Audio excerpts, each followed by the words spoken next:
So I think most of you have seen me around, but since it's the first time I'm going to be briefing you, I'm going to introduce myself. My name is Daniela Gross, and I'm one of the associate spokesperson for the Secretary General. And I'm going to start with a few notes. I actually have lots of notes, so for my luck to start on my first briefing. So, okay. The Secretary General continues his visit to Japan. Today, he held a press conference in Yokohama on the sidelines of the 9th Tokyo International Conference on African Development. He reiterates the importance of reaching immediately a ceasefire in Gaza and the unconditional release of all hostages held in the Strip, and to avoid the massive death and destruction that a military operation against Gaza City would inevitably cause. On the TCAD summit, Mr. Guterres said that discussions on the conference focus on how partnership with Africa can strengthen solutions the whole world needs in peace, in global governance, finance, climate action, and digital transformation. Today, the Secretary General also held meetings with the Minister of Foreign Affairs, Iwaka Takeshi, and separately with the mayor of Yokohama. While in Yokohama, Mr. Guterres met with the President of the Republic of Ghana, John Dramani. They discussed cooperation between Ghana and the UN, as well as the situation in the region. The Secretary General also met with the head of state and head of government of the Republic of Kenya, William Ruto, and they discussed the Haiti mission and exchanged views on the regional situation in the Great Lakes, East Africa, and the Horn of Africa. The Secretary General is currently on his way to Osaka, where the expo is being held. You have seen a statement we issued yesterday evening in which the Secretary General condemned the decision of the Higher Planning Committee to grant approval for more than 3,400 housing units in the E1 area of the occupied West Bank. He notes that Israeli settlements in the occupied West Bank, including East Jerusalem, are a violation of international law and run directly counter to UN resolutions. The Secretary General said that the advancements of this project is an existential threat to the two-state solution. It would sever the northern, southern West Bank and have severe consequences to the territorial contiguity of the occupied Palestinian territory. He reiterated his call on the government of Israel to immediately halt all settlement activity and to comply fully with its obligations under international law and to act in accordance with relevant UN resolutions and in line with the International Court of Justice on its advisory opinion of 19th of July of 2024. I have a trip announcement for the DSG. The Deputy Secretary General will depart later today for Abuja, Nigeria, to attend the Regional Security Conference of African Defense Chiefs entitled the African Defense Chiefs Summit. The summit will bring together defense leaders from across the continent to discuss collective approaches to peace and security and stability in Africa. At the summit, she will highlight that sustainable development and peace and security are mutually reinforcing and must be advanced together to tackle today's complex security challenges. While in Abuja, the Deputy Secretary General will also meet with senior government officials of the Economic Community of West African States and other key stakeholders to advance cooperation on sustainable development, peace and security, and humanitarian priorities. Following her visit to Nigeria, the Deputy Secretary General will travel to Santiago in Chile to participate in the World Summit of Teachers, where she will underscore the central role of teachers in advancing the SDG 4 and the global education agenda. The summit builds on the outcomes of the 2022 Transformation Education Summit and advances the recommendations of the Secretary General's high-level panel on the teaching profession, reinforcing the urgent need to invest and support teachers worldwide. While in Chile, she will also meet with senior government officials, the UN country team, and other stakeholders to discuss national progress on the Sustainable Development Goals. The Deputy Secretary General will return to New York on Friday, the 29th of August. And now turning to the situation in the Gaza Strip. The Office for the Coordination of Humanitarian Affairs warns that the relentless bombardment of areas in and around Gaza City is having devastating consequences for civilians. Our human rights colleagues said yesterday that intensified Israeli attacks in eastern and southern Gaza City, particularly Zaytun area, are causing high number of civilians casualties and large-scale destruction. The office added that since 8th of August, more than 50 residential structures have been hit, killing at least 87 Palestinians. Yesterday, the Palestinian Civil Defense said it was unable to respond to most calls for help in Zaytun, Khan Yunis, and Zabalia, due to security risks and because the Israeli authorities have denied requests to coordinate access. Further south, OCHA reports that this morning an Israeli airstrike hit a makeshift site for internally displaced people near its facility in Deir al-Balah that is used as an office and guest house.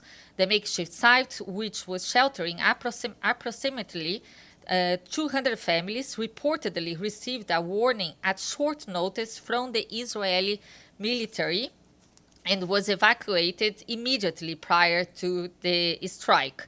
While no casualties were reported, people's shelters and their belongings were damaged or destroyed.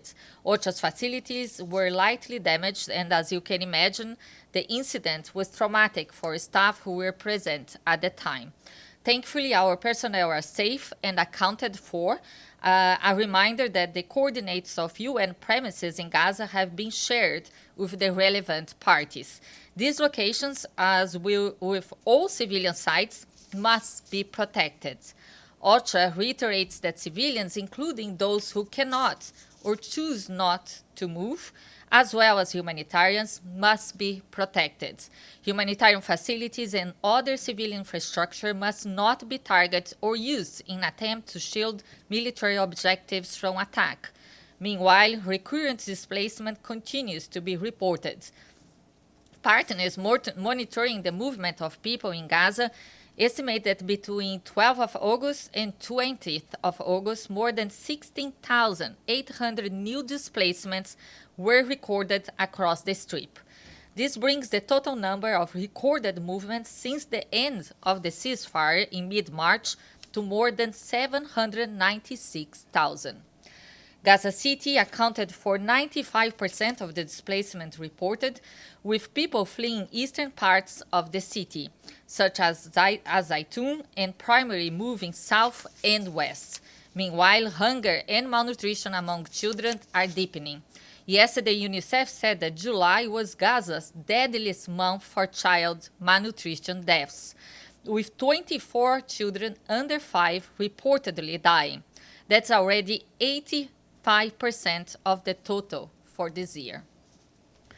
The agency added that all 320,000 children under 5 are at risk of acute malnutrition, increasing illness and long-term health risks. Meanwhile, partners are reporting a rise in child labor, with children collecting rubble and engaging in street vending and other informal work. Psychological distress is widespread and among children who have been repeatedly displaced. Our partners reiterate that supplies for child protection and psychosocial support are scarce. None have entered since early March. We, along with our humanitarian partners, remain on the ground, delivering life-saving aid whenever and wherever possible. We urge world leaders to uphold international law, protect civilians, and use their influence to ensure that Israeli restrictions on humanitarian access are lifted. Now turning to Ukraine, our colleagues from the Office for the Coordination of Humanitarian Affairs tell us that attacks and hostilities today and yesterday have killed and injured civilians across the country, including children. Homes and civilian infrastructure all sustained widespread damages. Strikes hit the regions of Sumy, Donetsk, Kharkiv, and Kherson. Humanitarian partners responded rapidly, providing emergency shelter materials, hot drinks, and psychosocial support. Given the large number of evacuees, the Ukraine Humanitarian Fund has allocated $11.4 million in top-up funding to 12 partners to support evacuations in several frontline regions. And moving to here in New York, so this morning, Geir Pedersen, the special envoy for Syria, briefed the Security Council virtually. In Sweden, he said the ceasefire agreed on 19th of July has come under strain, but so far has prevented a slide back into open conflict. He welcomed the efforts of the U.S., Jordan, and the Syrian authorities to support the ceasefire, but added that we are still seeing dangers, hostilities, and on the margins of the Sweden, and violence could resume at any moment.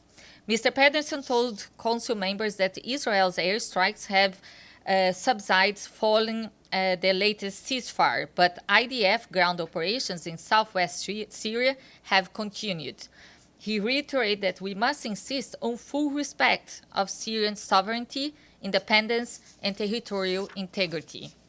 The country remains deeply fragile and transition remains on a knife edge, the special envoy said.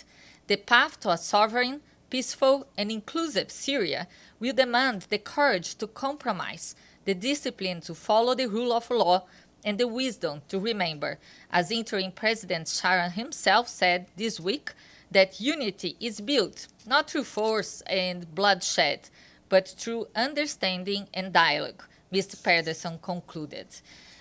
For his partner, Tom Fletcher, the emergency relief coordinator, who was also briefing council members, said that as the situation in Sweden reminds us, the humanitarian crisis is not over. Across Syria, 16 million people still need humanitarian support. Despite funding and security challenges, he said the UN and partners are delivering as much life-saving support as we can with the resources we have. He asked council members for the following: political action to hold the peace in Sweden and prevent future escalations of this kind, support for our funding and access requests, and to help us create the conditions, including through investment and sanctions lifts, where the humanitarian mission can transition to genuine and Syrian-led recovery and rebuilding. And I also want to flag that at 3 p.m. this afternoon, the Security Council will reconvene for a briefing on Libya. Hannah Tete, the head of the UN support mission in the country, will brief Security Council members, and as usual, we will share those remarks with you as soon as we have them.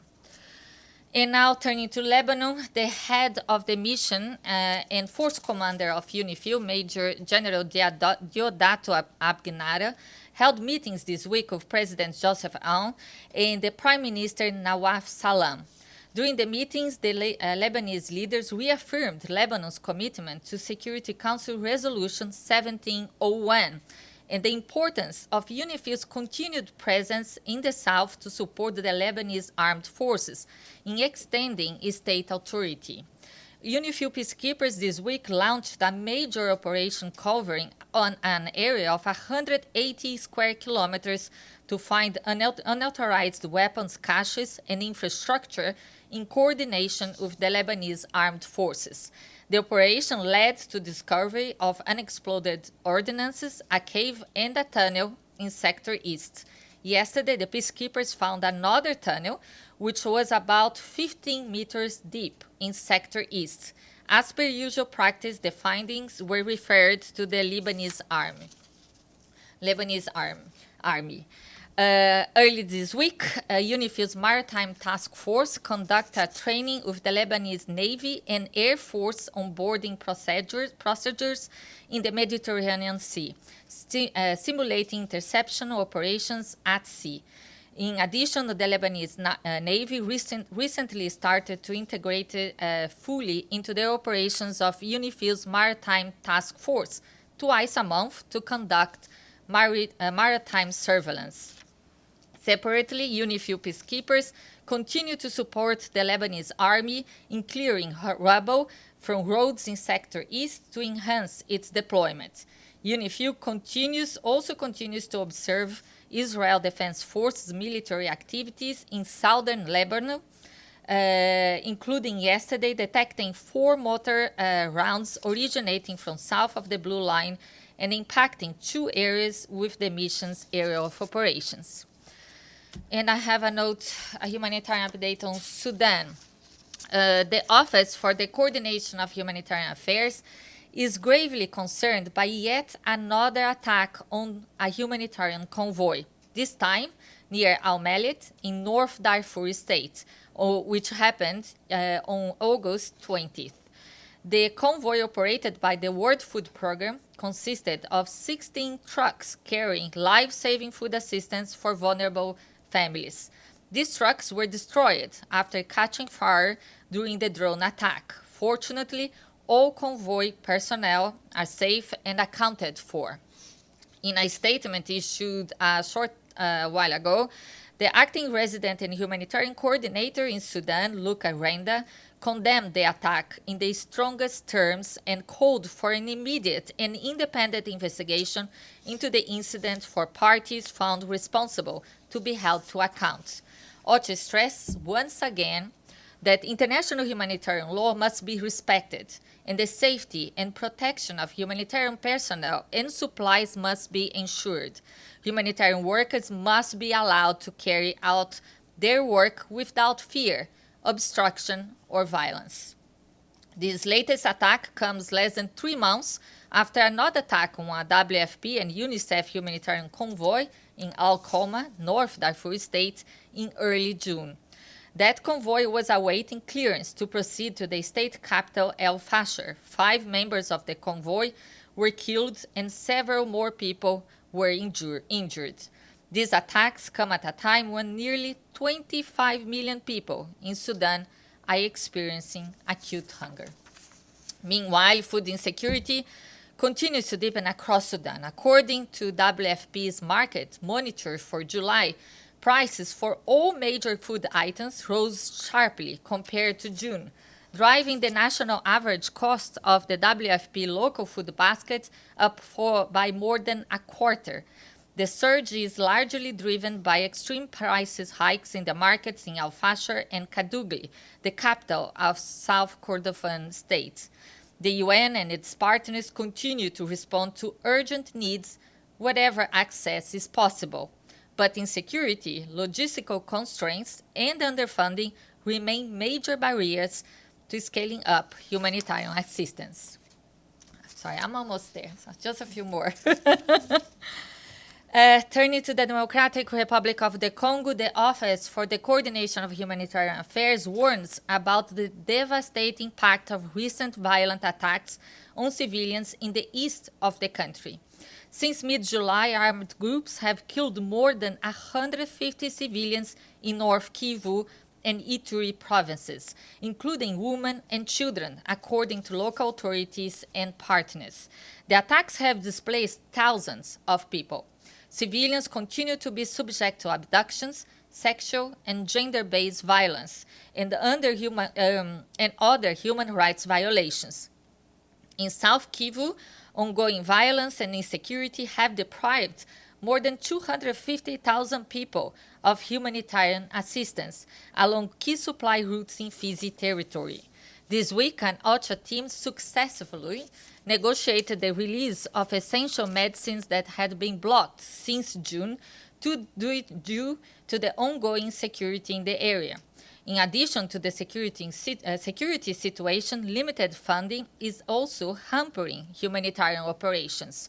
The $2.5 billion humanitarian needs and response plan is only 14% funded, with $362 million received to date. Despite security and funding challenges, we, along with our humanitarian partners, continue to deliver life-saving assistance, reaching between 1.5 and 2 million people each month in eastern DRC. However, stronger international support is urgently needed to sustain this lifeline. And I have a humanitarian day for you. Today is the International Day of Remembrance in tribute to the victims of terrorism. In his message to mark the day, the Secretary General said that this year's theme, United by Hope, reflects the strength of victims coming together to turn suffering into solidarity and anguish into action. He welcomed the launch of the Victims of Terrorism Associations Network, supported by the UN, which fosters partnership, amplifies victims' voices, and empowers them to shape decisions that affect their lives. Governments, civil society, and the international community must match their courage by upholding victims' rights, delivering justice, and standing with them at every step of their healing journey. Okay, so that's it from me. Edie, please. Thank you, Daniela, and congratulations on your first briefing. Thank you. Two questions. First, to follow up on the attack on the Sudan convoy in North Darfur by a drone. Does the United Nations have any information or suspicion on who launched the drone? The case is still being investigated. This is all the information we have for now, but we encourage you also to get in touch with our colleagues from WFP on this. They might have more details for you. Okay, and secondly, we know that today's attack in Ukraine by Russian drones and missiles was one of the largest of the war. Does the Secretary General have any comment on this massive attack coming at a time that efforts are underway to try to end the war? Yes, the Secretary General condemns the continuing Russian attacks across Ukraine, including large-scale drone and missile attacks like the one that was reported overnight. He stressed that such attacks undermine the ongoing diplomatic efforts, and any attacks against civilians and civilian infrastructure are prohibited under international law and must cease immediately. Deji, please. Danielle, on Gaza, we know that the Israeli operation on Gaza City is imminent. You just mentioned about the UN OCHA operation. Do you have a number of how many OCHA or UN staff is still in Gaza City, and do you have a plan to evacuate yourself, or you will stay there? We don't have specific numbers that I can give you on that, but we will remain as far. Of course, this has always to be evaluated day to day, but we are going to remain and do everything we can to help the people who need so much assistance from us. But just now you mentioned that civilians, they have a choice to stay or leave. So that's their choice. Yes, but if in reality, if there's the very heavy bombardment, is there really a choice to stay there? Civilians should never be a target. They should always be protected.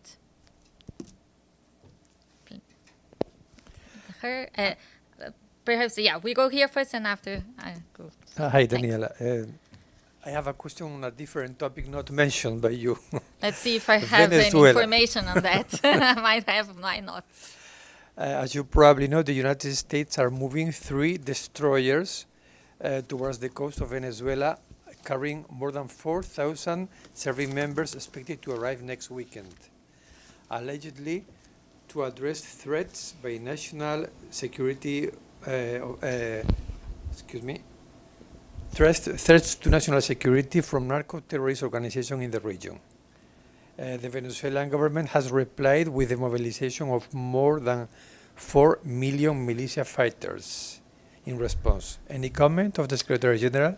Yes, the Secretary General is closely following ongoing developments in the Caribbean concerning relations between Venezuela and the United States, and he urges both governments to de-escalate tensions, exercise restraint, and solve their differences through peaceful means.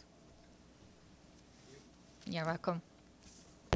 Thank you. Congratulations on your briefing. Thank you. If I may please, Steph told us that the Secretary General is going to pick up the call and speak to some leaders regarding the Alaska summit and regarding the European meeting with the President Trump in White House. Has he spoken to anyone on Ukraine, or has anyone requested to speak with him? Thank you. I don't have any information on this at this moment, but when we do, we will for sure share it with you. You at the back, please. Hello. So my question is about Ukraine and Russia. So about the security guarantees that some European countries are preparing. So what's the UN position or comment on that? I'm not going to comment on the negotiations that are still ongoing, but our message, and that's the message that the Secretary General reiterates, is that we call for a full, immediate, and unconditional ceasefire leading to a just, comprehensive, and sustainable peace that fully upholds Ukraine's sovereignty, independence, and territorial integrity within its international recognized borders, in line with the UN Charter, international law, and all the other UN relevant resolutions. Gabriel, Thank I will you. come back to you. Thank you, Daniela, and also congratulations. Thank you. 83% of Palestinians that were killed in Gaza are civilians. That number comes from data from an internal Israeli intelligence database that was published by a joint investigation by 972 magazine and The Guardian today. 83% of Palestinian civilians. Does the Secretary General have a reaction to that? But more broadly, is it still the UN's position that the real death toll in Gaza is higher than what the official numbers are? We have been working with the data we are given, but for a while we also have been saying that the numbers may be higher. It's hard, it's almost impossible to check. But we have been working with the numbers we are given. What I think is important to stress is that this needs to stop. We need a ceasefire, and we need unimpeded humanitarian access to help the people and stop that so much needs assistance from us, and of course the unconditional release of the hostages. Please.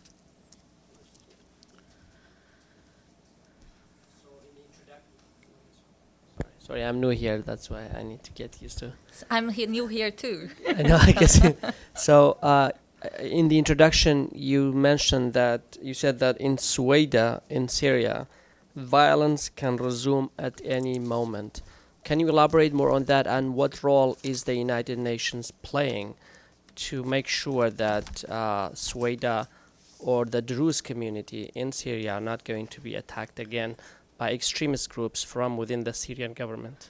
We have been raising those concerns for a while now. What we ask, what we call on the parties to refrain from any actions that can increase the tensions in the area.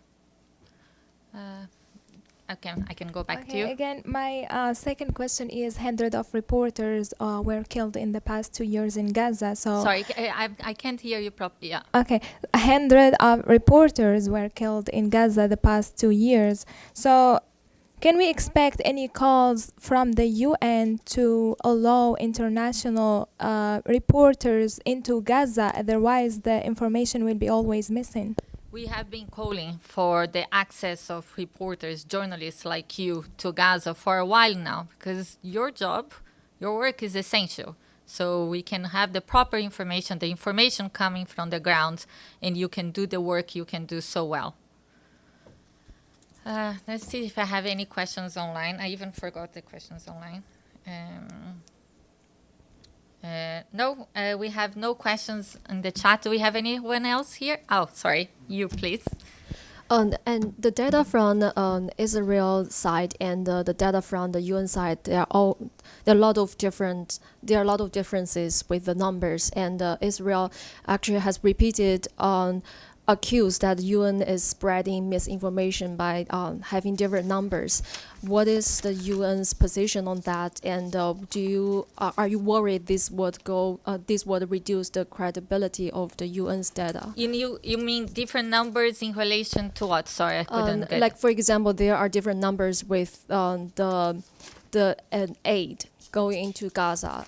It's actually like the number released by Israeli government and the UN is very different. There's a huge gap between the two numbers.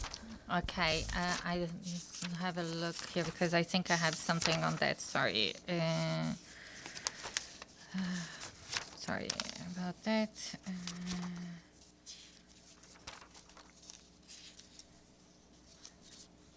The data presented on the online dashboard of the UN 2720 mechanism covers only humanitarian relief consignments processed through that mechanism. This reflects our accountability and transparency for what we and our partners deliver into Gaza, as mandated by the Security Council Resolution 2720 of 2023. This is clearly stated on the dashboard itself. In our reporting, we fully acknowledge that other actors bring supplies into Gaza when this is allowed. We more than welcome these contributions, but what enters is far from sufficient, as we have been stressing here day after day, and as showing by the daily gatherings of hungry people along convoy routes and by the surge in malnutrition cases. The UN cannot independently verify the volume of supplies brought in outside of its mechanisms, as Israeli authorities have so far mostly denied our request to deploy monitors at Gaza's crossings, all of which are under their control. As we have consistently said, larger volumes and a wider variety must be allowed in Gaza, including by humanitarian organizations, UN agencies, and NGOs, and by the private sector. These supplies must enter without impediment through all land crossings and routes, including those leading directly to the north and to Gaza City. That's what I have. Okay, thanks. Okay, keep coming. Thanks. Sorry, Deja. Thanks so much. Congrats to the first briefing. I also have a follow-up on Venezuela. So, does this decision by the United States violate the UN Charter to send carriers? I don't have any information on that to share with you now. Thanks. All right, thank you.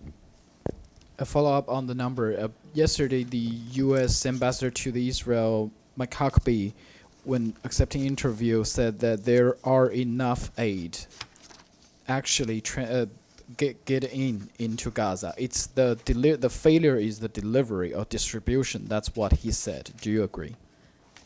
My colleagues here, Stefan, Farhan, Stephanie, all of them have been stressing the need of more aid. And what happens is that our operations have an immense several constraints to be able to deliver aid into Gaza. And we have been stressing that we need to help the people who so much need aid, but not only food, medicines, water, fuel, and so on, is the unimpeded access to Gaza, humanitarian access, so we can do the job, the work that we know how to do so well, and we do around the world. Do we have any more questions? Okay, we have one more at the end. I think Iftikhar, I see your hand as well. Iftikhar, you go after. Thank you, Danielle, for the briefing. Just to follow up again on the situation in Soweto, the question that was previously asked. The special envoy today said to the Security Council, quote, it's a bit of a long quote, so bear with me here, I'm sorry. I urge comprehensive and institutionalized engagement with all communities and leaders, including those critical of the interim authorities, in a spirit of real compromise. I'm aware of your call that you just made for both parties to act and refrain from further violence, but is there anything the UN is doing to actively engage with these community leaders in order to mitigate the ongoing situation over there? Thank you. I will just refer you to what the special envoy, Mr. Pedersen, said today at the Security Council, and also Tom Fletcher. I encourage you to read their remarks. They were shared with you. Thanks. Iftikhar, I think you have a question too? Thank you. Daniela, congratulations. My question is whether the UN has got involved in relief work in Pakistan, where devastating floods, flash floods, driven by torrential rain, have killed hundreds of people. We have issued, the Secretary General has, if I'm not mistaken, we issued a statement that we haven't been, the government hasn't requested for assistance yet, but we stand ready to assist if they do so.